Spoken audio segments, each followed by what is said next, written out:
Hey, welcome everybody. That was a good start, right? Welcome everybody. Welcome. Hey, did you check what episode number this is? This is. I named the podcast. You should have the invite link. That was like episode 24, I believe it was.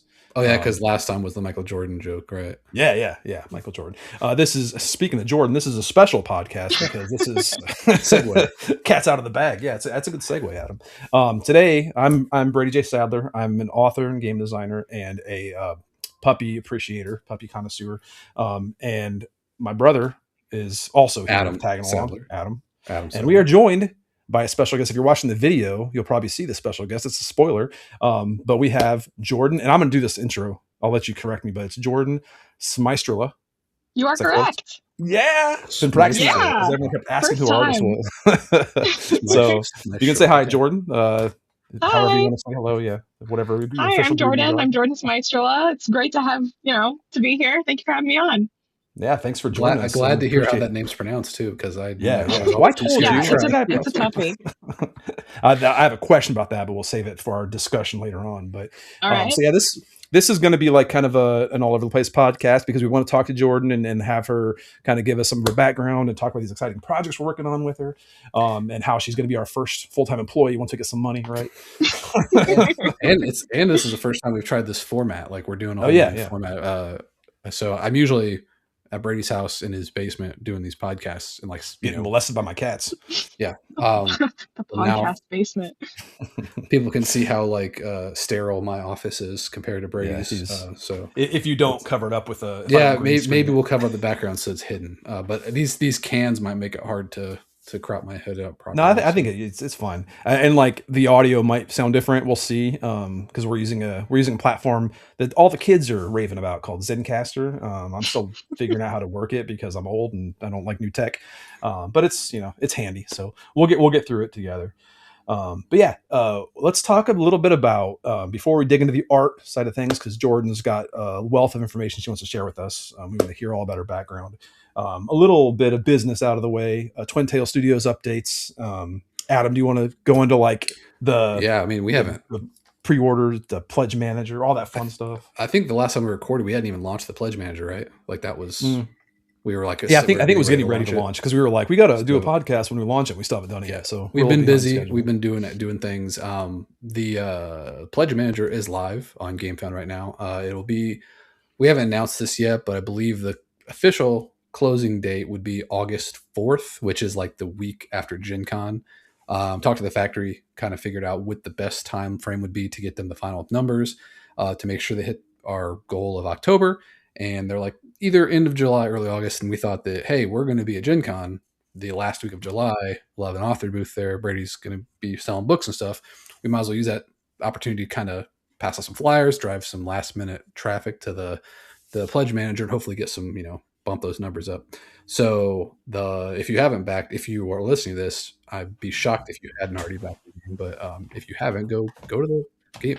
We're gonna have a ton of new listeners because all of Jordan's fans are gonna be flocking to see her interview here. So all haven't checked out the game yet, get this game. And these books, these awesome books, and those books. That's backwards. We were also. I want to interject that real quick while you're talking about pre-ordering, because I had somebody better be important. Our friend Adam Baker. We can do a shout out. Adam Baker. He worked with No. He didn't pay me. You can't give him a shout out. He didn't pay for the shout out. Well, no. I'll leave it. I'll edit that out. This bleep anonymous person came up and he was at our Origins table and he saw this and he freaked out. He was like me. He's like, "Oh my god, these are amazing! I love little books, like little hardcover books." The first person to ever care at all about. I know. I finally justified my choice because I was hesitant because no one was like excited like I was. I love little books, and that's a good. He appreciated it. So there's a good time. You see him in person, it's going to change your mind. It's going to change your world view. That's a good segue for the first question for Jordan. Are you much of a reader? I want to be. I'm always working. I'm a constant worker, so I don't have a ton of time to read. But whenever I do have the time to read, I do really enjoy reading. I've actually been reading Agatha Christie recently because I'm trying to catch up on some of her stuff. because I watched I'm a big fan of I enjoy watching movies, especially like while I'm working. I like listening to them because it's a good thing for my brain to focus on, otherwise Yeah. ADHD. So I love the Glass Onion movies. And Mm. so I was like, okay, one of the inspirations for Glass Onion was Agatha Christie, so why not go to the source while I'm trying to Yeah. read and actually read the source? Was the first Awesome. one Knives Out? Was that the first movie? Or was that in the Yeah, first? Okay, okay. I still haven't yeah. watched it yet, but I've always wanted to. It's always on my list. I'm I like, think that's the only one I have. I think I might watch the second It's one, so but the good. first one was really, really fun. I Yeah, love the there cast. there are three of them. They're all incredible. They're so good. Would you get excited about a small hardback book like that size? Would that be? Oh, I would. it's upside down. It's It's upside upside down. down. But I would. I absolutely would. I like small little things. I like yeah. trinkets and stuff, as you may be able to tell from my background. Mm. And I can't show it to you right now because it's across my mildly messy room. But I do have my bookcase over there, and I am one of those people that would love to have like secret bookcase like doors that lead Yeah. through in houses, and like I love the idea of having a library full of all the stuff. And yeah, I'm big into to just like books and little items. Cool. Awesome. Good. Awesome. Good to That's know that people will appreciate it because Brady's been like nobody cares about this the hardback well, size here. that's the problem. It's that mixed audience thing. It's like, Well, because I think there it's aren't a cool. ton. Yeah, there aren't a ton of like game publishers out there pushing like multiple transmedia things at the same time. So it's just, yeah, it'll get there. It'll people will figure it out. So I'll catch up. Well, so going off of your free shout out to Adam Baker. Other things that happened. We were at Origins. That was something I that was was my going to talk segue. about. Yeah, But you didn't. You just jumped right into Origins instead of saying introduce. you Hey, got to we went catch to up, dude. You Origins. got to keep up. Which was that like a week ago? It 'Cause it's was been so long. yeah last week. No, last weekend Yeah. or weekend before. Yeah. So we were going to record a podcast post Origins, but we just didn't feel like it after Origins because I'm old. I'm old, and it was exhausting going Past somewhere for a bedtime. weekend. Just like, and I was like depressed because I missed my dog, and it's just too much. Oh, We didn't do much the reporting on Origins. I mean, this is our first episode since Origins, but like we've talked a little bit about doing live stuff. We did Indiana Comic Con, which kind of felt like I wasn't super thrilled with. It's rough because most of those Comic Cons. I'm not sure. Do you do a lot of conventions, Jordan? Like ever go to cons at all? No, I've been to exactly one convention like Oh yeah. years and years ago, but like being where I am in Texas, there's not a whole lot of conventions around us unless you really want to travel. There's gonna which be. one, They're which gonna be one did you doing go to? a. Oh, go ahead. Which one did I go to? Like I said, it was years ago. Like that was a Yeah. lifetime ago, basically. It was. I was going to say there's going to be because they were talking about that at Origins. Because next year, I think in the summer they're going to have. I think it was Houston was going to be like the Hmm. next PAX Unplugged. They're having one down there. Oh, they PAX have is the like packs? becoming the new. Yeah, they're like I think it's either Houston or what's the other big city? Austin. I think Boston. it was Austin. Houston though. I think I'll have to look it up, but yeah, because PAX Unplugged in Pennsylvania, that one is like taking over a lot of these other tabletop conventions. It's catching Oh up to yeah. Gen Con, and if they do one around Origins time next year, that's going to pretty much replace Origins, but it's down in Texas, so it's kind of a new venue for a lot of people. But yeah, that's something I'll look into because I didn't love Origins, but I think we might do something around that time next year. We'll have more stock to sell, so maybe we'll be in your neighborhood. We'll see. Cool. The other thing I was gonna say though about Origins, because I wanted to say it kind of happened because I was gonna say Indiana Comic Con when I asked, have you been to cons? Indiana Comic Con is good for artists. If you do like pop art stuff, like people love buying just like characters. Like if you draw like a Cyclops or a Wolverine or something, people will buy all of your art. So that's good for those types of artists, but not a lot of people there looking for like new IP. They're not looking for like a new book. So didn't make a lot of sales there. Didn't get a lot of interest. So it kind of felt almost like that at Origins because we were in a weird spot where we're not selling games. We're previewing one, but I wasn't in the author area to sell books. So I was kind of like in this weird spot now with our booth. So Well, it wasn't. I think even the publishers at Origins were kind of like not really that thrilled about how it was run or how Yeah. I guess they said it hasn't like really recovered since COVID. Like COVID kind of had a falling off in Yeah. it, and they were trying to rebuild it. And like I was just shocked because when we went there and they were setting up, there was no carpet down yet, and it reminded me of Indiana Comic Con where it's like there's concrete here. It's like I'm so used to Gen Con where everything's carpeted and looks nice. And then the first day of Origins, they didn't put the carpet down. Like, what are they not putting carpet down? Like, that alone was like, man, this looks weird. This is like phoning it in. Feels like low budget here. But yeah, we had our booth location wasn't that great at Origins either. We were in, like Brady said, outside the author area, so like people weren't coming to our booth for books, and we didn't have anything to sell, so it was kind of just a weird. Let's just try to get people to go to the Pledge Manager. But one cool thing that happened was we got to meet up with the E-Star, which is a factory working with for manufacturing the Malice of Light Adventures, and they dropped off the dice samples for Malice of Light Adventures, which we'll show pictures of if that's not up already, it'll be up very soon. The Kickstarter GameFound update, but they came out really nice. The blue color they got looks really cool. That I picked out. So it's a little better than the baby blue from the demo kit. yeah, but they look consumable. Like I want to eat them. they're gummies. These are gummies, actually. They look like gummies. Something about that, like that's the crit symbol. The little crit symbol turned out really good. Yeah, like it does look edible. It looks very edible. I mean, I was worried that the lines are so thin that it wouldn't look, it wouldn't look good, but it's very, very well. We did this thing. Go ahead. You were saying it was really well. I lost for words. So we did this other thing at Origins where like I took a bunch of these really cheap Amazon drumsticks, and this is not one of them because I stained them green, like a Relic Myers, like Eldritch green, so we were passing those out to people. But I had like this laser engraver that I bought like last minute just to make some logos on it. They didn't look that great, but they got the job done. But today I just got in like my custom iron brand, so I've been like branding these things with like the twin tail logo. That looks that's cool. It looks legible. It comes out a lot better. It's a lot bigger though, so it wraps around. But I haven't done the Relic Myers crooked because I have two different brands. You did it crooked. It's not straight. You should try it. It's really hard because you have to because it's so big. You have to put it on. I put it on the outside porch, and I was like rolling it down, up and down, and it's like it never comes out straight.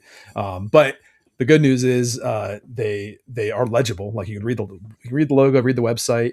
And you can come over and do the other ones, Adam, if you want to do it straight for me. Because I'm is that going to stink up my game room like your engraver did? The laser engraver? No, I mean it stinks up the porch because I'm burning it out on the porch, but it feels cool. It's like just burned wood. It smells good. We were trying to play through the last part of Lands of Evershade, the first story, and we were playing through it, and the entire time Bray was getting up and burning drumsticks in the tiny little room. I was engraving.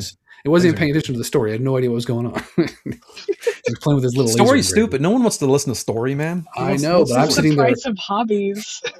I'm sitting there like burning my vocal cords, reading through. I lost my voice reading all this story. You just were ignoring. It's wasted effort on my part. So the last, I think the last big studio update we will drop is obviously we're doing Gen Con, which is exciting. But I forget if we talked about this at our last episode, but we just got invited, which I'm thrilled about.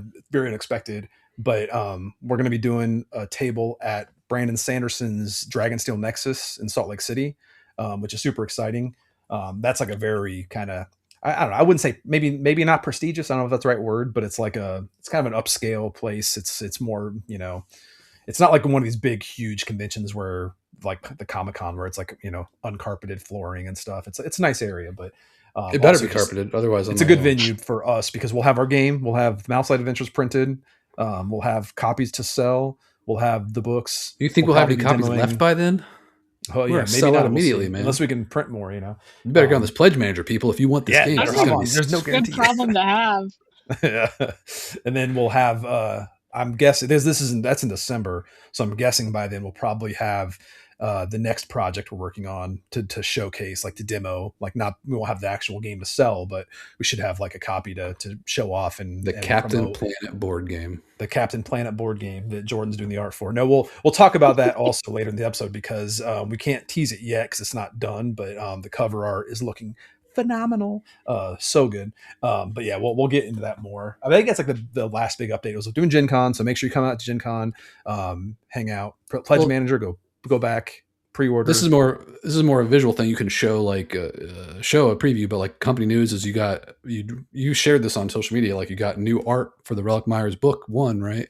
Like yeah. Oh, the book 1, yeah. This is book 1. This is book 3 that we teased. That's too much of a tease. So you got to start with book 1. We already teased it, yeah. But yeah, 1. I have this, which it's see it online. There it This actually is. was a test print, so it's a little darker, but we lightened it up so it's gonna be much brighter, but it still looks Yeah. awesome as is. I But hope yeah, the it's print gods are kind to us this next no, run. it's yeah. Even this though, like I was like putting this on the shelf next to my other one. It's like if you saw it walked in a bookstore, this would still pop and be like, oh, I got to see what this Way is. better. Now, who did that art? Yeah. That art's amazing. I don't remember. I can't pronounce her name. It was like a foreign name I never heard, but she's really Not gonna good. try to pronounce She's that. an up and comer. I know, it's all the letters are in there. It's confusing. It's a lot of letters. So many letters. Before we close out the company updates, I told you this, Adam. I want to. Wait, you're gonna have her redo the Malice of Light Adventures cover art. Yes, too? yeah, that's her next project is redoing all the past art from anybody else. What I wanted to share was tell a little fun anecdote because I think it was like a few episodes ago when we actually might have been like earlier this year when I did a signing for the third book in the Malice of Light. I went to the local Barnes and Noble, had a little signing for the Smoldering Vein release, but I also had some copies of book one because they bought like all the books there for me to sign. I was taking Riley to get some books. I think it was 2 days ago to Barnes and Noble. She wanted to get some more JoJo's Bizarre Adventure graphic novels or something. But I had to buy like $100 worth of books for her. But while she was gathering those books, I was walking through the fantasy aisle. I always check to see how many copies of the Acrid Sky are left. And there was some woman there, like holding it up, looking at it, taking a picture of the back while she was talking to her daughter. And I kind of just like a dweeb stuck over. Like I was like, that's a really good book. I wrote that. And she like freaked out. And she like wanted to get a picture and stuff. And she ended up buying it. I was like, that's freaking cool. So that's one more sale. It's why I can never walk around in public with Brady because we'll be like out at dinner or something. The waitress it made her like, night. Hey, are you a reader? Here's a bookmark. This is my book. You can't stop hustling, man. All right. That's everything that Twin Tail Studios is up to. I'm sure we've got some things, but follow our newsletter, sign up for our newsletter, you'll catch everything. Adam's got something else he wants to add. Here's a thought. I see it. No, I think that's it for company stuff. Probably. Like, yeah. I mean, I think I'm thinking of something else. So moving on. Let's talk about Jordan Smystrela. Smystrela, correct? Yep. So I'm gonna remember the way I'm gonna remember this. By the way, is from Seinfeld, the Maestro, the guy, the character, the Maestro, Smystrela. Why do you go back to Seinfeld though? Like I know Seinfeld's a good show, but can you play that bass line when you say that? What's the deal with this night? Anyway, Jordan, how about you give us a little introduction? Because like I said, this is the first time we've met. We've talked on the phone. I've texted you exhaustively about art. You probably get annoyed by me. But how about you just give us an intro? I'm sure I can be entertaining. But yeah, tell us who you are. Tell the listeners who you are. Introduce yourself, however you want to do it. Yeah, sure. So my name's Jordan, as has been said ad nauseum, Jordan Smystrela. I am a illustrator who does primarily sci-fi and fantasy art. I have been doing art since I could pick up a pencil, so forever. And I recently, about a year ago now, maybe a little bit over, since they just had their graduations, graduated from the Savannah College of Art and Design, SCAD, with my BFA in illustration. So this is one of my sort of first big, working with a studio, doing some bigger projects, and I could not be happier about being here. It's been a really cool experience so far. Awesome. Good to hear. Yeah. And you've left out one thing. You said you do a lot of art. It's a lot of amazing art. Like you can go look at her Instagram for examples. I mean, besides the work she's already done for us, like you'll see it on our Instagram feed as well, but she's got an incredible portfolio and it's going to get even better. Especially after her current items is finished up and we can showcase that because it's awesome. But and besides, go follow Instagram. Besides Twin Tail Studios, what are some of the clients you've worked with, and have you worked with other gaming publishers, I should say? I am currently working with Paizo, so that was the biggest, that was a huge step forward in after having graduated, was working with them. I cannot explain exactly what it is that I've worked with them yet because it's not out, but I'm very excited to share everything once it actually does come out. I'm also working with a couple other studios, but I cannot name them. They're secret for now. Yeah, that's the trouble of working in this industry is like it's so hard to talk about anything that's happening because like Like I Mm-hmm. always keep saying, I'm working on a game with my buddy Corey, but I can't say what it is yet because it's obviously not announced. But Exactly. it's always Yeah. like a year later, I'll tell you.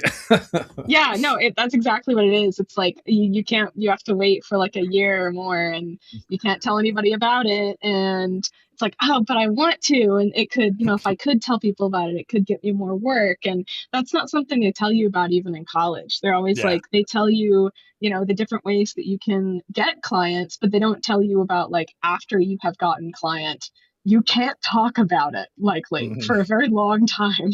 Yeah.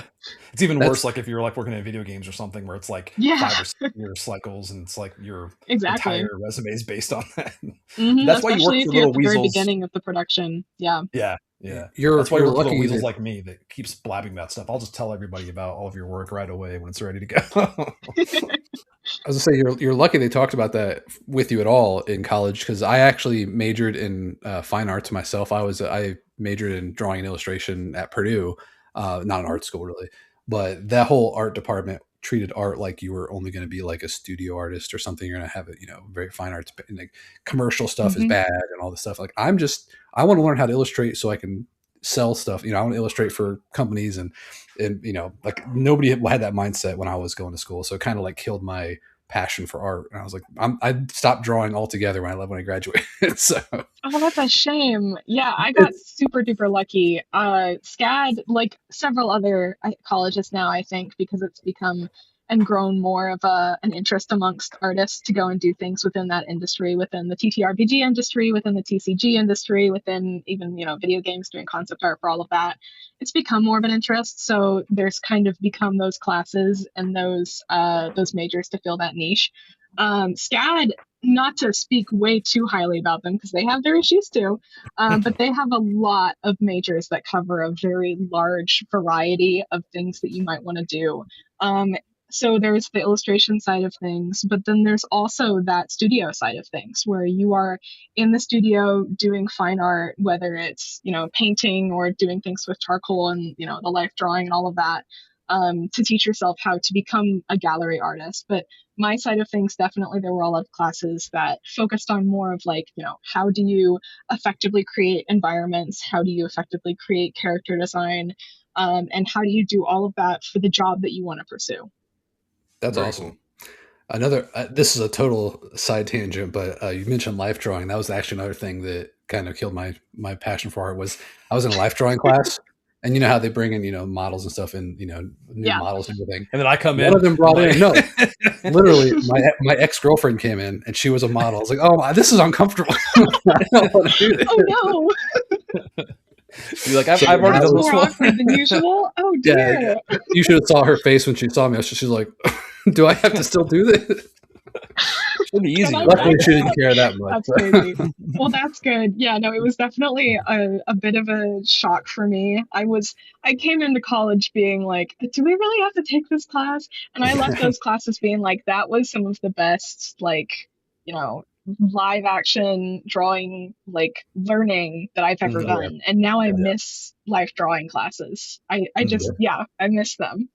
Yep. Yeah, I It's can see not them it's being not like every day you can super. have a access to a model that just wants to sit there and let you draw them, Yeah, and Exactly. it's not like comfortable real, for like a not. model. Yeah, not like Yeah. copying off of like the prettied up versions of the human form. Yeah, Yeah, yeah. As helpful that's as cool. Pinterest is, they definitely have an overwhelming amount of like people that are not your average person Yeah. and from very specific angles that make them look all pretty. And it's like, no, I need someone from an angle that is looking up this direction and I need to see all of the weird shadows and stuff to understand how it works and yada yada Mhm. yada.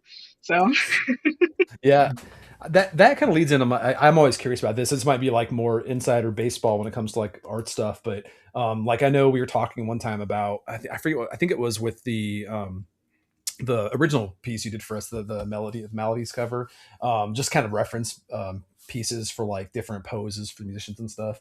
Like, is that something that like is really important for you when you're doing even like fantasy art, sci-fi art? I know a lot of it's there's like grounded human forms in those things, but how dependent are you on exact references for like crazy poses and stuff like that? Like, can you extrapolate certain things from different angles, or do you need to have exact positioning is to work from? What's your preference?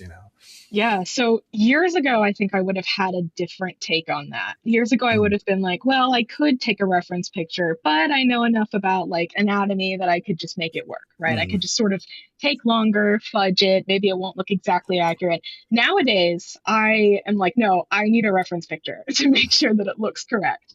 I mm, need to take a goofy reference picture with, whatever props I have around.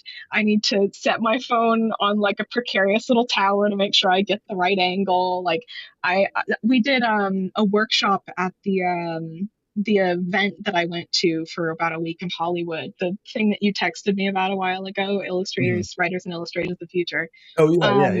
Um and we had a little like event that happened during that week where we were able to use all the props that they had there. They had like a closet full of props, which was so cool. And then they had these big sheets of something. I don't know what it was, but it bounced the light up. And we had Mm, an entire hour, I think, where we could just take reference pictures of each other in costume, doing action poses, doing all that kind of stuff. And that really showed me what a difference taking reference pictures for your art makes, especially when it comes to art that is grounded outside of reality, mm. like fantasy and sci-fi, where you're adding all of these different things and stuff that you wouldn't normally see in life. You still definitely need those reference pictures. They're so Yeah. important. Yeah, and So, one of those reasons that popped into my head is because I remember when we first started working together, you sent me like the initial sketches of this piece on my T-shirt, the Melody Melodies, and like Hmm. I remember texting you saying I was getting a little emotional because like this for some reason this image looked so much like how I play drums, like it's like very it's very accurate, it's like a drummer. So I'm sure you found a really good pose from some drummer playing, but I was like, man, this is like, I mean, I'm not this pretty of a kid when I was 15 or 16 years old, but it's like it looks so much like how I remember myself playing. So it was just like so spot on, like while so the accurate. guitar player is trying to tune before practice, you mean? Yeah. Um, so you mentioned that you do art like mostly sci-fi fantasy art. Is that because you grew up with an interest in those genres, or like is that kind of like your hobbies and stuff like that, like movies and books and stuff like that? Other like, do you Yeah, play games like that are sci-fi and fantasy? yeah, 1,000%. I grew up with everything under the sun that was fantasy and sci-fi. Anything that was fantastical, I was into. Like I've loved it since I was real young. Watched all the different movies. I used to read a lot as a kid, so all of that kind of stuff. I watch a lot of gameplay. I'm not very good at video games myself because I don't take a ton of time to actually get good at them. But I watch and listen to a lot of gameplay. So I actually wanted to go into the gaming industry before I made my way here. That's what I was kind of on my way toward whenever I was getting my degree was I wanted to go and work with um oh gosh, like Blizzard, and I was looking at other different games that I really loved and finding the studios that did those. So like I really love the like the Hogwarts Legacy game. I think it's just such a gorgeous game and there's Mm. so many incredible visual aspects to it. I was like, I would love to be a part of creating, something else that is like that. So looking at all the different game studios and then the gaming industry kind of caught on fire. Yeah. I went, I was gonna, well, maybe it's time to make a change. So now I'm well, here. I was gonna say like I've had a lifelong passion for video games. I think even more than like tabletop games. I've played video games since we were like what 5 or 6 years old when we got a Nintendo, and Yeah, Nintendo was we had like just our childhood. Yeah. yeah, we got into Yeah. music and stuff in our teenage years and played more tabletop games. But then like video games have always been there, and I've always had like a passion for it. And I've always wanted to get into like video game development. But I kind of got distracted after college and we got into tabletop game design. I got in the industry. So I was like, okay, I'll just do this for a living.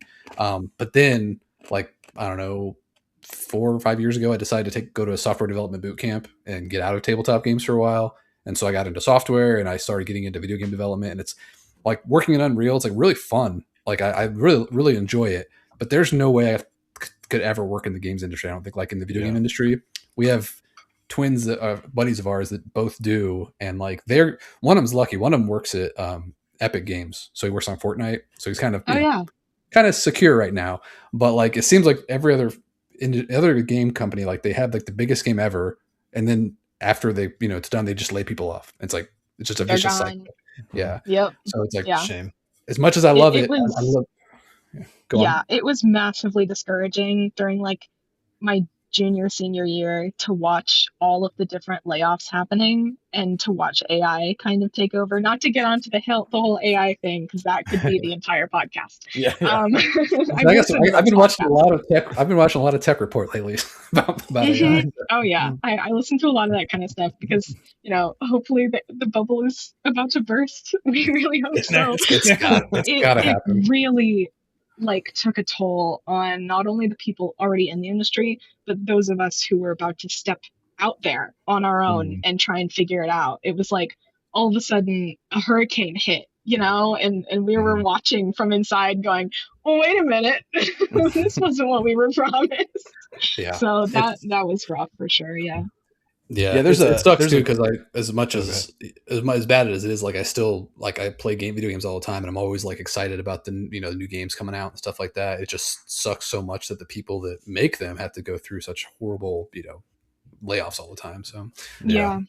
I mean, sucks. it's always been like kind of a rough industry because it's always got it's like had like big swings back and forth, but it just everything's exacerbated by AI, and it's like go ahead. You're raising I your was gonna say eyebrows it's there. actually the whole reason we started this company. Like Twin Yeah, Tail yeah. So Studios is formed because I got laid off from my job a couple years ago at a startup. I was working as an engineer and like trying to find jobs at that point when AI was just picking up. It's like, man, software engineering is dying now. So it's like, what am I going to do? So I just decided, I did get a new job, but like on the side, it's like, we might as well just start our own company and start building something ourselves. So we can't lay ourselves off maybe. So yeah, I mean, this is a topic that like Jordan and I were chatting about like early on when we first met on LinkedIn, because like this is kind of skirting around the whole AI thing, so we can talk about it without having to get into the deep dive. But I know like as an author, before we started Twin Tail Studios, what led up to it was I had that realization where I loved writing books, I loved getting them out there, but because there's this whole AI thing with like people putting out AI books and AI generated covers and stuff like that, like it's easy to like trick people. If you're one of these people that just does AI, they can trick people into buying their stuff, maybe like get a few Hmm. sales. But to able to like build a career, build like a following, you have to have a personality, you have to have a presence. And even before the AI stuff, as an independent author, like people just always constantly tell you have to be on social media, you have to like have a brand, you got to have a personality people can cling on to, which is hard for me because like as much as I'm on in like social media, I don't like putting out content just about myself, just about like my brand. I was What are hoping you you were laughing saying it's hard for me because I'm super annoying. that too. It's like I find myself obnoxious. Like that doesn't help. So it's like I don't want to constantly be obnoxious if I don't have to. But You but always like miss those that kind of goes in. windows for self-deprecation. You just always miss them. But the reason I'm bringing it up is because I'm wondering, Jordan, if you have that kind of pressure as an artist too, because like I kind of view those pretty similar. Where like being an an indie author, trying to like build up a following. I view that kind of similar as being an artist, and you're like you have with all this AI art out there, you kind of want to have a human presence, like a human personality attached to your Yep, brand, so people know you. probably more so Yeah, for art, right? Yeah. absolutely. Yes. Yeah, 100%. Because especially as it keeps getting better or like harder to tell the difference between someone's real actual art that has been made with like a human soul and Hmm. something that a machine spat out because they're consuming more and more as we make more and more. Yeah. So Yeah. they learn how to, do their thing better, which is Mhm. incredibly frustrating. Yeah. Yeah. But yeah, having a personality attached to your art, and having it even like show through your art is so important for artists, especially right now. And I think it always kind of has been, but especially right now with like the advent of the internet and being able to share all of your work with, everybody who could possibly find it. I also definitely struggle with that because I haven't shared a whole lot of personal stuff on the internet just because Mhm. not into it. I had an Instagram at some point where I was, putting out posts about like this is my life and all that kind of stuff, but it kind of made me stressed because Yeah. I felt the need to post all the time and to be Hmm. doing interesting things all the time even though literally the only people following me were my friends from school. So why did I Right. feel like that? And then there's the number crush of like how many people have seen it, how many people have liked it, how many comments have I gotten, that whole thing. I despise it. So I as hear you. much as I know that I should be, creating some sort of internet personality or some kind of like, this is my brand online. I kind of hate the idea of having to deal with all the things that the negative effects that come from that, No, yeah, it's good. unfortunately. It's healthy to recognize that too, and to know, Hmm. to remove yourself. I wish I had that ability. Like that's one thing I struggle with because I have that like kind of underdog Rocky mentality. I watched way too many Rocky movies growing up where I felt like as much as I get beat down, I got to keep going at it, and I just don't know how to take no for an answer when it comes to like promoting myself or promoting my books. So it's like a constant like struggle where I just hate social media in so many Hmm. different ways. But it's like everything I research about marketing and stuff is always pushing me back into social media, and I freaking hate it so much. So it's I something do that too. I'm going to work through myself. Yeah, Yeah, the best way I to have do it. I not But think posted on my Instagram in a while, and it's mostly it's back to that conversation again about like I can't share anything. I can't. Like yeah, I can't do that, otherwise I lose the job. So right. I hear you. yeah, NDAs are a pain. Yeah, it always Yeah, sucks on working yes. on stuff where it's like, that's why I like starting our own companies. Like, we can decide when we talk about stuff, and a lot of times it's not a big deal because people aren't. I mean, yeah, people can steal your ideas, but like nobody does that. Nobody really. There's a lot of work that goes into like making games, and it's like, oh, I want to make this game. Well, that's a lot of work. Even if you take somebody's idea, like it yeah. takes a lot of assets Yeah. to make Yeah, that thing happen. So I don't think ideas are that valuable because everyone's got their own ideas. I think it's more just Hmm. about the execution and how what you put into it. Like you yeah, and have to. also, I Yeah. mean, with licensors and stuff, it's totally different Yeah, ball game because you have You can't steal the passion from someone. Like if yeah. somebody has the idea, they have the passion behind doing that idea, you can't steal that. Mhm. yeah, crowdfunding backers can steal your passion. They can Not they can in sap it. I'm not in that way. Okay, they can kill your passion. They can They neuter it. can't steal it. They just kill it. So one thing I'm always That's a broad statement, by the way. That's just not all yeah. crowdfunding We have backers a for lot of sure. good we only have like very minor negative interactions on crowdfunding. We have pretty good we have a good following and everything. One thing I wanted to ask about though, it's like this is actually applicable across kind of both sides because like when I'm working on games or writing, this always becomes a factor. But like when you're taking on projects, do you ever have that moment where like you either accept or reject a project based on like the subject matter, like if it's a genre that you just feel very passionate about, or vice versa, where it's something you don't really care about? We're like, I don't like the Wild West. I'm not going to draw a bunch of cowboys. Like, does that ever come into play, or is it more just like You, this is a good challenge? I'll take this on. Like, how's that play into your decision making when it comes to projects? So I do not feel like I currently have the ability to say no, Hmm. because I am a newer artist in the Yeah, industry. yeah, Of course, if it was something that went against like my morals, I right, would never actively pursue a job that was like, we want you to use AI in the job, which is right. unfortunately more and more, frequent now in Yeah. LinkedIn. But if it were something where I was like, well, I'm not super, I've never, drawn drums before. I'm not going to say no just because of that, because Mhm.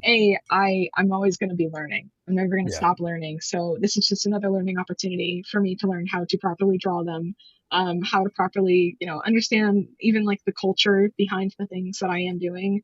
Mhm. So like cowboys, I do enjoy a good cowboy, but I don't frequently, draw and paint cowboys. But Yeah. if I were invited to join a project that had a lot of cowboys at its center, I would be super excited because that just means that I can then use that as an opportunity to learn more about, you know, what kind of pop culture things I can learn about, like how have cowboys been used in pop culture, and Mhm. what were they actually like, and what kind of like why did they wear what they wore, what kind of environments were they in, how did they, what kind of relationships did they have with their horses, like other people around them, how are they really seen in history versus in like the fantasy that we see cowboys as now, like all of that Mhm. kind of stuff I get to learn every time I join a new project. And like Yeah. the less I know about it, almost the better, because then I just get to learn more. Yeah, yeah. That's a good well, place to be. it's good. It's a good It's a viewpoint good to have, attitude to especially have like where because yeah. what? I was, What'd no, you say? I was saying what you're saying because we're twins and we were born together. And we came out into this Well, world together and we say the same things. So yeah, you have to get this pattern. This is our first guest, by the way. This is the very first time we've done a guest podcast. Where Brady, you ask a question and then they answer, and you let me slip in there and follow up with something. That's how it works. you're slip and Yeah, sliding on this. Okay, I got you're to slip and slide. do the tail end. This is the old That slip was and the, slide. So I slide a question, you slip in afterward. Got it.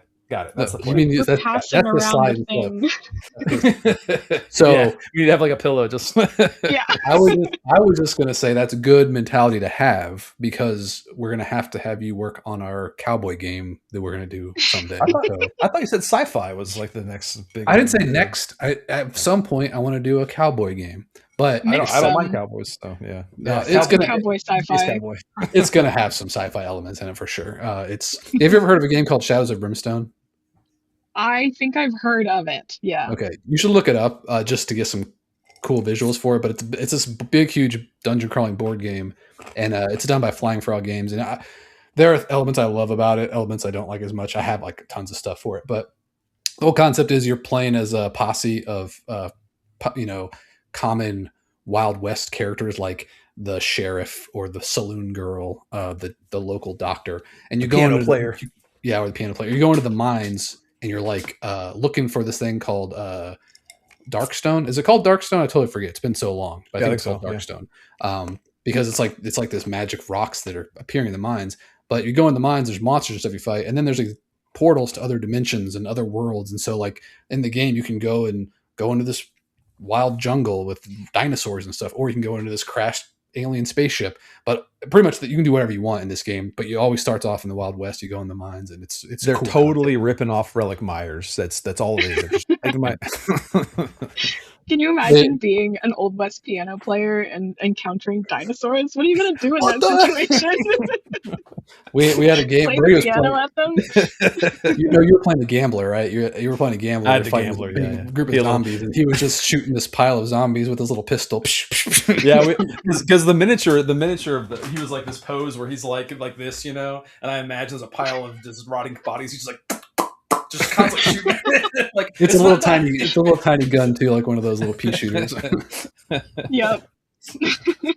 Most of that game was just like reenacting these stupid situations you get into because it's very anachronistic, which is kind of like I guess from an art standpoint that might be very exciting because like you said, you get to like learn all these different like IPs because that's kind of like, not to get too spoilery, but that's kind of like the impetus behind the Relic Myers project we're doing, is it opens the door to have like all these different kind of anachronistic settings kind of merged together into the horror IP, which hopefully will be very fun from an art standpoint because you just got to explore all these different types of tropes and I'm very excited about it. Yeah, the cover sure looks fun of that secret game project. I can't wait to show that. You can't talk about it or we'll sue you. There's going to be no NDA on this. Like once Jordan says this is done, I'll be like, let's post this thing. Let's get it out there. Like we'll announce it because we're just loud. I'm a loud mouth. I was gonna say if you talk about something before Brady does, I'd be impressed. So he talks about everything. That's my NDAs. Don't do it before me. I want to do it. Understood.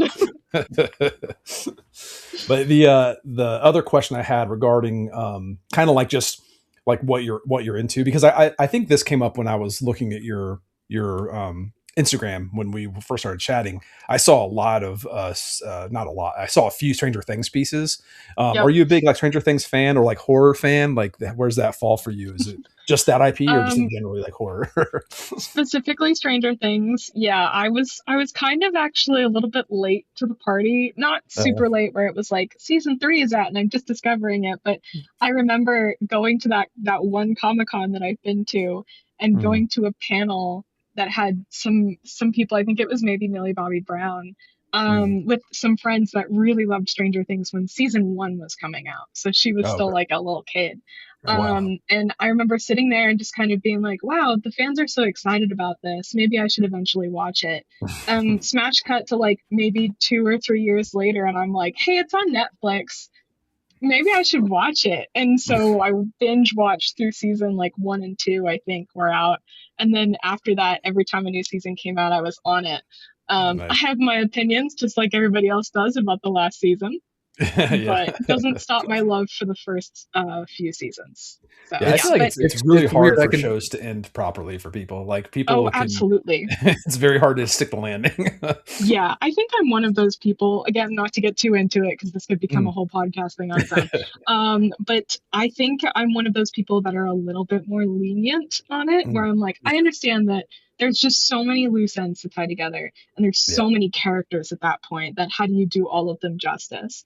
But I Mhm. also have my other gripes about it, where I'm Yeah, like, you yeah. could have done some things better. But I, again, won't get into it. But Yeah, I'm pretty horror similar. in general, yeah, I am a big scaredy cat, but I also have this weird fascination with it where I am within the community of people online that love like ARGs Mhm. and like horror stuff online. I really love horror video games. I find them fascinating. Amnesia the Bunker is the scariest thing I've ever experienced in my life. Yeah, And I am interested in hearing about and hearing like video essays about horror properties, so cool. like movies and that kind of stuff. I enjoy the psychology behind it. I think Mhm. all that is very fascinating, but I will rarely go see horror movies in theaters. We went and saw The Back Rooms, and I had to bring a blanket with me to put it up in front of me because the jump scares were too much. That movie's So yeah, a bit much, so it's it is. growing Yeah. growing up when I was younger, my older brother liked to watch horror movies and stuff like that, and I was scared of everything. I was convinced that I would never like horror movies because I was like, Hmm. I don't like to be scared. But That then was like in me. my yeah, and then like in my 20s or so, I decided I'm like, I'm just gonna start watching some of these horror movies I was scared as a kid, and like I realized that they weren't scary, and the more I watched them, the more into it I got, and I to the point now where nothing really scares me. So like I thought that it'd be a good experiment with my daughter. Was like, let's just see if she likes horror movies. So we watched Stranger Things to start off. Like she was very young and she really got really into it. And she was like, want to know what the inspiration of this shows was. I started watching some 80s horror movies, and now she watches like everything. And she's like only 13 years old or whatever, but she watches. I tried watching it with her. I tried watching all these movies that I thought would creep her out, and she's just like, Did she watch Barbarian with you? yeah, she watched Barbarian. Yeah, Didn't Riley loves Barbarian. My dude? daughter's a big horror fan too. I found out she watched Terrifier without. Oh I no, won't even watch that movie. no. I'm like, what are you Oh doing? You're not man, allowed to watch that. that's He, rough. he Yeah. chainsaws a girl in half in that Yeah, one. it's like I don't know if Yeah. she watched the whole thing, but I'm like, I gave you permission to watch these adult shows because I trusted you wouldn't do it unless you knew that I'd be okay with it. Well, It's like you that gave was her the one. permission, so Yeah, it's my own fault. But I was like, that was the one. I was like, I didn't think you'd actually watch that movie because I told her I was like, Yeah. that's just like body or horror porn or whatever, where it's like just hmm gore and stuff. And I was like, that's boring to me. Like it's like those Saw movies. They're just I Yeah. don't really care. They're not yeah, scary. They're just gross. So if you yeah. if you're a bit squeamish, Jordan, I would say that it's safe to read Relic Myers 1 because it's kind of Hmm. more charming. 2, you might not, you might want to avoid. 2, Harmony of Hexes is not scary, but it gets a little like there's some more Stephen Kingish stuff in there. It's a little more, I don't know, it's a little more I thought you were what's gonna a good adjective? I can't think of a good adjective because like the horror fans love it because it's like it's a unsettling. little more horror, So I thought but you were going to I suggest yeah. like Haunting of Hill House or something. That's what for if you want that to. yeah, I mean it's if you're kind of comparing it to something, yeah, like more like the Conjuring stuff, I think. But 3 just gets like more crazy. Like I don't want to. I'll wait till 3 gets released when I talk about it. But Yeah, I haven't just to read give you a 3 heads yet, up so from you a can't horror Yeah, talk no about that. spoilers. I did. I've read like everything Brady's written. Obviously, I will be honest. I did not really enjoy his Eve of Corruption book back in the day because I couldn't keep track of all the characters. Hey, come on. Let's be fair. It's awful. It's terrible. Um, I sold but 2 copies of that at Origins. I'm like, please don't buy this. I would say like I did enjoy the Malice of Light books that I read. I thought that there was it started off with there was a lot of characters to manage, but it seemed a lot easier to understand, who was who and everything like that. But I will say it took me a while to get through it all, but reading Relic Myers, I read that book in a week. Like it's a very fun read. But it's probably because I grew up in the 90s and stuff like that. And there's a lot of like, nostalgia about it. But even some people who didn't would probably still feel like the Stranger Things appeal, What? I was gonna say, like What? the one thing and not to get off a tangent, because I know this is Jordan's spotlight, but the interesting about the Relic Myers IP, and this is Jordan related because Jordan's going to be heavily involved in the She's going to be Relic Myers board illustrating game. this world for Yeah, the she's creating this everybody. world for all the newcomers who don't know Relic Myers is. I hit my mic. Jordan's gonna give you like the eyeglass to the Relic Myers universe. But we were at Origins. This is another little anecdote I didn't tell, but it's a good time for it. It was like Saturday, I think it was.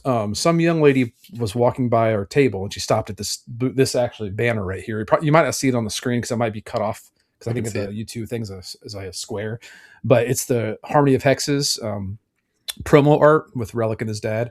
And she like stopped and looked at it weird. And like, I grabbed one of my drumsticks and I was like walking over to give her a sticker, like, hey, are you a fan? And she's like, is this out?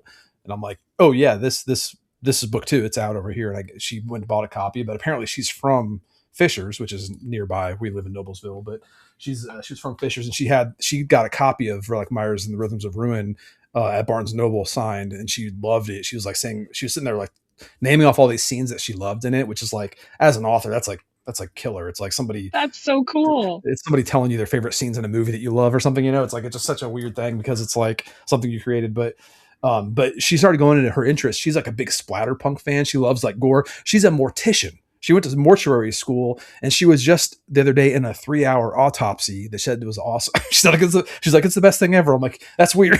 that's super weird, but I'm good for you, but like, she's into this like really gory stuff, but still she just loved the like kind of the charm and everything of the Relic Myers, the book 1. So that, to me, that's like a good indication of like that, the kind of scope it has, the kind of reach it has, because if they can like appeal to people who aren't into horror, like there are people who like the book that aren't into horror, but then people who are like into splatterpunk and dissect bodies for a living still love it too. So it's like that's good. I think that's a good sign. Yeah, that's so cool. Yeah, she was very excited. Yeah, I can. Cool name too. Her name was Saffron. It's a cool name. That's rad. Yeah, her name was Saffron. I said that's a cool name. Okay, yeah. Gotcha. But yeah, you were going to say something, Adam. So you say something, because I say a lot. Wow. Did you mark this down? Mark this down. Bray's let me.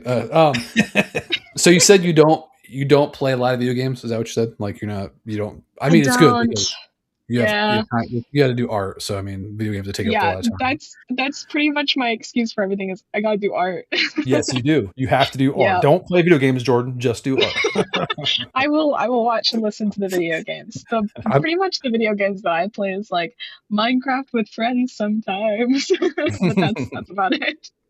That makes my son happy. He's obsessed with Minecraft. He just tells me all about Minecraft all day, every day. He's plugged in. That's the one game he'll play. So I have to ask since you're, a talented artist and you have, you've done, I've seen your completed works. How often do you abandon work you start, either unhappy with it or like, you're just like, I mean, is it like a super common thing where you're just like churning out sketches and it's garbage, start over? Like, how common is that? You saw how many thumbnails she gave me for the next project, right? Yeah. They were all great. The iceberg. I mean, back in SCAD, I had a professor that made us do like 40 thumbnails. So for like one project. So There's a lot that ends up on the cutting room floor. Nowadays, I'm confident enough in the knowledge that I have accrued that I feel like I don't have to do as many thumbnails. But sometimes, dependent on the project, sometimes I'll like see it and I know what it's gonna look like. Like the first piece that I did for y'all, where you described it as like very the vibe I got was like Drew Struzan up here, a poster of his. He's a big inspiration of mine. He rests in peace. But like very Drew Struzan, like, heads on top of each other, but it's also showing some scenes and it's got a lot going on and it's very character centric. Like I already knew what that was going to look like. And I got really excited to just go ahead and turn out that one thumbnail because I knew it was going to look like. This one, on the other hand, the one that I'm currently working on for y'all, I had to do a few more thumbnails because it was a lot. It was a lot of information. But it was, instead of being like super overwhelming, it was more so just like I had to slowly take my time and chew on the different pieces and see how they could all work together. And to do that, I had to do it like in a visual way. So I had to do more thumbnails. Full illustrations. I have so many Photoshop documents that have been halfway completed. I'm like, I just kind of lost it halfway through because I didn't have, it wasn't a job. It was just more of a personal thing. Mhm. Or like, I just, I didn't like the way that it was going and I couldn't decide on how I wanted to pivot with it and I need to do something else. So that just kind of got lost and left behind. But yeah, there's a lot that ends up on the cutting room floor, but that's just kind of the process. Yeah, That's yeah. that's the hump I could never get over as a young artist, where I would people always I was in challenge art in elementary school. Like they took me out of class to go to the advanced art classes, and so like I was always encouraged to do art and stuff. That's a thing. Um, yeah, that was a thing. So I got Cool. out At of least in the spelling, I 90s. think. I got out yeah, of the no, my spelling thing thing. was the gifted and talented program. They took me out of math class to go do some other BS. They probably shouldn't have done that. Yeah, so I was always encouraged to do art, and like people would always want me to do like little portraits of them and stuff like that. But I would always have this problem where like I would work on something for a little bit, and if it wasn't as good quickly, I would just give up. Like I'm done. This sucks. I'm done. So I never get past that, like the refinement stage, and that like really showed. I tried to make a. I'm gonna get back into art when I was older. Like I think this was like 20 or 10 years ago or something. I'm not sure, but I got How old are Procreate on you? my iPad. Mhm. What? So how What'd old you are say, you? Brian? I was actually just going off of how old Amelia was because I was doing a picture of me and my daughter, and I was like, I'm gonna, as a test, just paint this, in Procreate because I want to get better at digital art, and like it was going really well. Like I was like, I painted the first half, it was really good, but then like it wasn't looking good fast enough, so I never finished it. And I was like, I felt bad because I was like trying to do some nice little present for my daughter. Now I just give up because I'm too lazy or whatever. But like, if it doesn't look good right away, I'm just like, man, I suck. I'm done. So Yeah, that, that I that, feel like is definitely one of the biggest difficulties for artists who are just starting out, is the ugly stage. It's gonna look ugly for a while. I have something I'm currently working on that doesn't look great right now, but you have to have that confidence in yourself to know that the more you continue to work on it, the better it will become, and eventually you will be happy with it. Like the idea that I have sometimes is like the ugliest parts sometimes become your favorite parts if you work on them hard enough.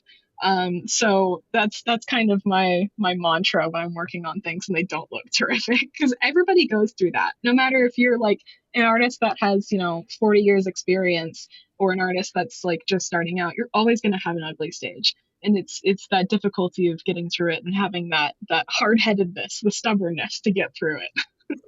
it's And it's that and weird that because that translates across mediums too, because like I have the same Hmm. problem. Like if I'm working on a draft and like I hit a like I just was working on chapter 22 for like Myers 3 right now, and I had like no idea where it was going. Like I had I was like I hit a wall, but like I just kept powering through it, and like I'm sure when I go back and revise it, it's gonna be like one of the best things I read in the read through, because like it's something that it's like it's improvisational. It's like it's on the at the like something that's just like born from pure inspiration in the moment. So a lot of those times I hit, and I remember doing that with previous books where I'll go back and edit them, and it's like, man, I had no idea where the story was going, but like because I kept going, this is like some of the best shit I've written. Yeah. but your work is always ugly though because it's just words. It's just It is, yeah. It is pages with very. words It's on very them. ugly to look It's at. not Yeah, fun to if you look don't know at. how to read English language, it is very ugly. I mean, it's weird because I should be used to that, like the ugliness, because like as a hobby, like I paint miniatures. That's a kind of like a thing I do, and it's the same thing. It's you're painting on top of miniature, and like it's gonna look like crap until you're done with it. But I guess since it's like kind of more of very a couple hours work or whatever, it's not like you don't spend days and days on it. So it's probably an attention span thing where it's like if it doesn't look good quick enough, lose interest. What? Attention I'm span is curious. definitely part of it. Yeah, yeah, I have that problem too. I have something I'm curious about, like because Mhm. this is something I have trouble with. So you started off doing art because it was like a passion, like you just like doing it, you like to create things. Then it gets to the point where it's like, I got to make money for a living. That's the annoying like reality that hits Yup. in.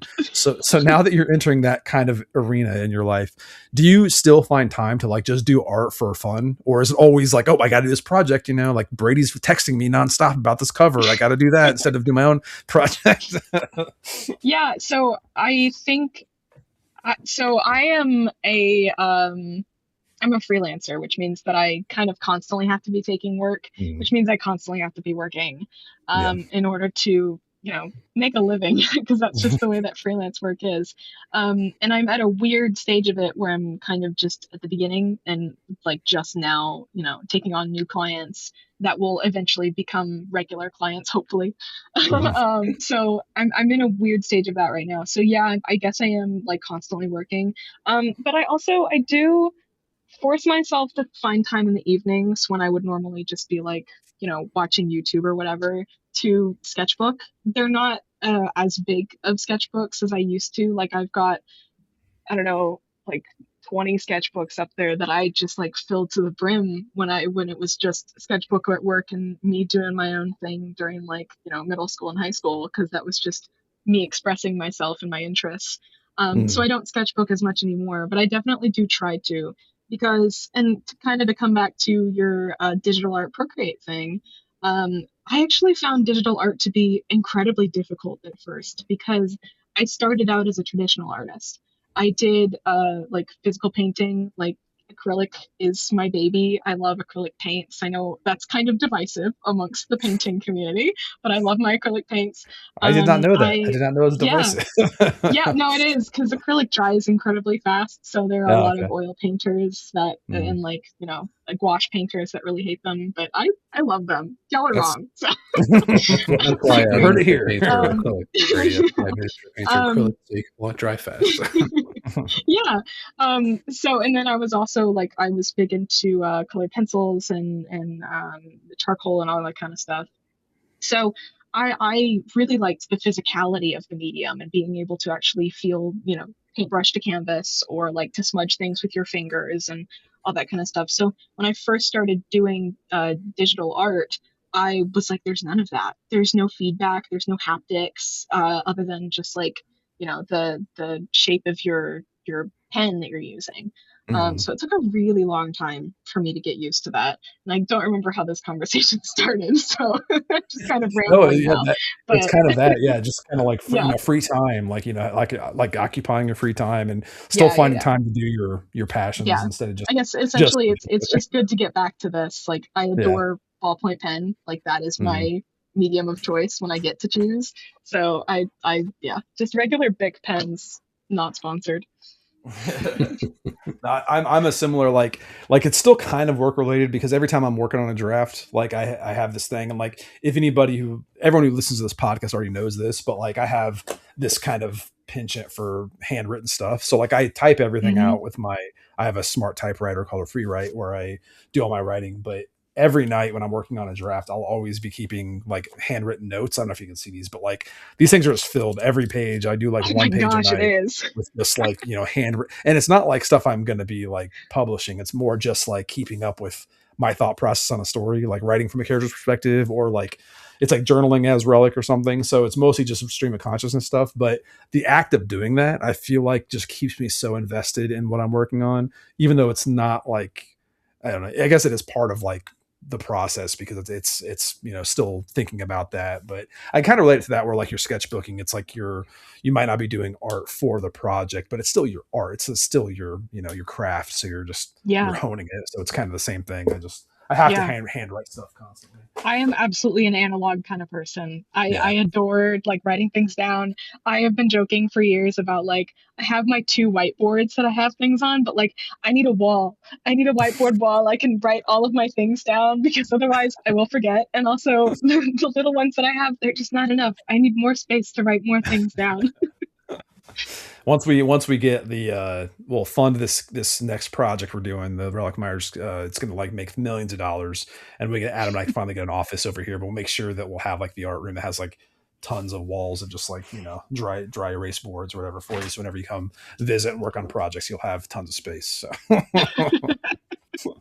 I'm planning for all the success because based Scheming. on, you'll see this when we release it because it's going to be soon whenever the art's done, but like the next project is going to be like, it's gonna be awesome. Just you'll see the cover and you'll see why. It's pretty exciting. I was But going to anyway, say, yeah, like if I see we're coming up on an hour. I'm not sure how long this is going to be, like a longer episode or not. But I definitely think that Jordan should come back for the reveal Oh of yeah, what she's working gonna be on. back. She's gonna be back every To episode. You're locked in now. You're a co-host. Oh man. Do I have planned Saturdays now? Oh boy. No, we definitely need to have you back when we have the cover, because like I'm guessing it might be like after Gen Con, because Gen Con is like the end of June, end of July, early August. But I'm assuming we'll Yeah. might be able to show it off then. But no Yeah. rush or anything. It's not like we're not locking in. But whenever it is ready, we'll have you back on, because we chat some more, cover more ground, talk more about art and upcoming projects. But I'd love to. Yeah, we can just wrap up there, because everyone's probably wanting more. I did have to say an update, by the way. ahead. We didn't talk about what we were doing, and man, Cyclops in Marvel Rivals is awesome. Yeah, we should. Yeah, we're so friggin' good. I've played him. I can't play him enough. I haven't played Marvel Rivals at all since the what was the one before the reveal before the I don't know. Cyclops I can keep track of how little you play the games I play. So Jordan, just so Jordan knows, when we usually at the end of an episode, we'll just talk about like what we've been doing, like reading, playing, watching, something we're like currently into. So Adam is kicking it off with his Marvel Rivals. Is there anything else you want to talk about, Adam? Besides the new Star Fox reboot came out. It's really good. Anybody who grew up with Star Fox 64, check out the new Star Fox on Switch 2. Man, the campaign is too short. Did we talk? We didn't even record a podcast when Mean of the Hollower came out, did we? Like we talked about on. No, I don't think we did. No, that was our birthday, man. It's been a while. Man, we haven't done a podcast for a long time. Yeah. So I've been playing a lot of video games. I finally got back into painting. I painted the Archivist on for Kill Team, and I'm trying to paint the amble, so we can actually play that joint ops stuff. Do you want to paint the Red Terror that I have? I have assembled. No, I still have to paint my High Elf team for Blood Bowl too. So we'll get busy. And the puppy won't let me paint, so I can't paint that much. But mine's short. Like I'm actually in the middle of a Marvel Champions game. I'm playing Tigra and Hulkling. I've never played either of those decks. I'm playing against the Black Widow villain. It's not going well. I lose by scheme, but it's still pretty fun. I haven't played Marvel Champions forever. Yeah, it's not. I forgot who it's not Romanov, or it's not the other one from the movies. It's Yelena. No, it's not Yelena. It's some other version of Black Widow. It's like a villain. She works for AIM. She's got blonde hair. But anyway, his name is MODOK. Machine only designed for killing. Yeah, organism designed only for killing. Yeah. But yeah, that game is great. If you haven't played Marvel Champions, I'm sure if you're listening to this, you've probably heard me talk about Marvel Champions before. But I'm getting ready for the Daredevil box coming out, because in December they're releasing Iron Fist finally. So I'll have an Iron Fist deck. I've also been reading. I'm still reading through Dungeon Crawler Carl. Hence, they're right there. I'm on book 5, I think. I think I might have had enough, but I'm going to finish it. I'm going to finish. I still haven't finished book 1 yet. No, it's like I get the appeal. Like Matt is a great author, great guy. I have nothing negative to say about the series except for the fact that like I just don't think I need that much more of it. But I'm sticking through it. I'm going to get through it all. And I'm also reading Once Upon a Time in Hollywood by Quentin Tarantino. Like the movie is great. I've always loved the movie, but the book is cool because it dives a lot more into Cliff, which is Brad Pitt's character. He's not, I wouldn't say that Quentin Tarantino is a great novelist. And I feel weird saying that because like, I'm not an amazing novelist either, but like it's the prose is kind of, but the book is cool because there's a lot of detail that doesn't go in the movie. So I would recommend it. I'll stick with the movie. The movie is good. The movie is really good. That's what I'll be. So Jordan, what are you into lately? What are you doing besides art? Well, when I am not working and doing art, I have been teaching or reteaching myself how to knit. I'm sure you saw it on my Instagram, but I knitted the entire cardigan from Project Hail Mary, which is a movie that I've been obsessed with, like a bunch of. I need to watch that. Yeah, it's so good. Yeah, I need to watch it. Need to. Yeah. Take tissues with you. You are going to cry. I've also been doing a lot of crocheting, so a lot of stuff with my hands. Cool, very crafty stuff. Any other movies or shows you're into lately besides Project Hail Mary? Oh man, probably background stuff when you're working, I'm sure. I have a lot of those. I watch a lot of documentaries, so cool. I basically watch like 95% of the documentaries on Netflix at this point. Do you have a preferred genre of documentary, like historical or like just nature? The Hulk or Hogan like documentary. Hulk Hogan. I just watched Historical that and true one. crime. Those True are crime. my two. Yeah. Awesome. Do you like the show Mindhunter? Or have you watched it? I don't think I've watched it. No. Okay, if you have Netflix, you should watch that show. If you like true It's- crime type stuff, Yeah, it's one of I'll the it best. plays shows. out like a true crime like drama. Like it's because it feels Well- it's like historical, but Yeah, it's about in the 70s when the FBI started trying to figure out how serial killers work. They started interviewing Ooh. serial killers in prison, Okay. and it's Got my based off. attention. Yeah, it's really it's good. based off of one of the agents. One of the FBI agents actually wrote a book about it, and it's kind of like a fictionalized version of his life because he like made up different names or whatever. But it's awesome. Like it's such a good show. Only 2 seasons, unfortunately, but Yeah. An Agent Bill Tench is in it, and that's enough reason to watch it all because Bill Tench is like just the ultimate male person ever.